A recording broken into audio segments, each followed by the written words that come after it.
नमस्कार, आप देख रहे हैं एमपी हलचल टीवी न्यूज। मैं हूं आपके साथ वैभव सिंह सोलंकी। पश्चिम बंगाल की राजनीति में एक ऐसा चेहरा उभर रहा है जो सीधे तौर पर आपको उत्तर प्रदेश के मुख्यमंत्री योगी आदित्यनाथ की याद दिला सकता है। एक सन्यासी, भगवा वस्त्र, हिंदू अस्मिता की खुलकर बात और अब सीधे चुनावी मैदान में एंट्री।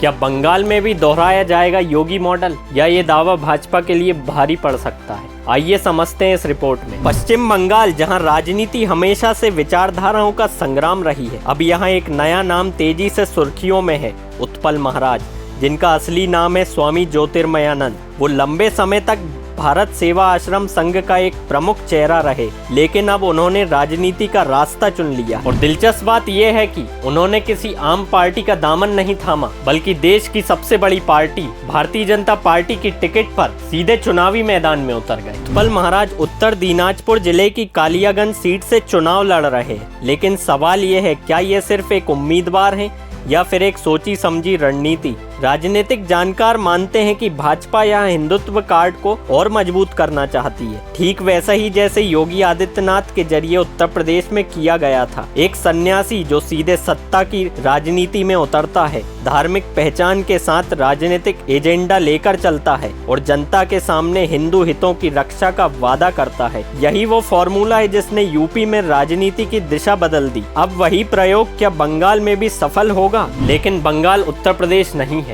यहाँ की राजनीति, यहाँ का सामाजिक संतुलन और यहाँ के मुद्दे काफी अलग है। ऐसे में बड़ा सवाल यही है, क्या उत्पल महाराज बंगाल के योगी बन पाएंगे या फिर ये प्रयोग सिर्फ एक राजनीतिक जोखिम बनकर रह जाएगा? एक तरफ हिंदुत्व की तेज होती रणनीति, दूसरी तरफ स्थानीय समीकरण और जमीनी सच्चाई। अब देखना होगा कि बंगाल की जनता इस नए चेहरे को कितना स्वीकार करती है। तो क्या पश्चिम बंगाल की राजनीति एक नए मोड़ पर खड़ी है? क्या भगवा वस्त्र में उतरा ये नया चेहरा बन पाएगा बंगाल का अगला बड़ा राजनीतिक केंद्र, या फिर ये दाव भी सियासत की भीड़ में कहीं खो जाएगा? जिस तरह योगी आदित्यनाथ ने उत्तर प्रदेश की राजनीति में एक नया अध्याय लिखा है, क्या वैसा ही कहानी अब बंगाल में लिखी जाएगी या फिर यहाँ की जमीन कुछ और ही फैसला सुनाएगी? फिलहाल सवाल बड़े हैं और जवाब छिपा है जनता के फैसलों में। आप क्या सोचते हैं, क्या उत्पल महाराज बन सकते हैं बंगाल के योगी? अपनी राय हमें कमेंट में जरूर बताएं।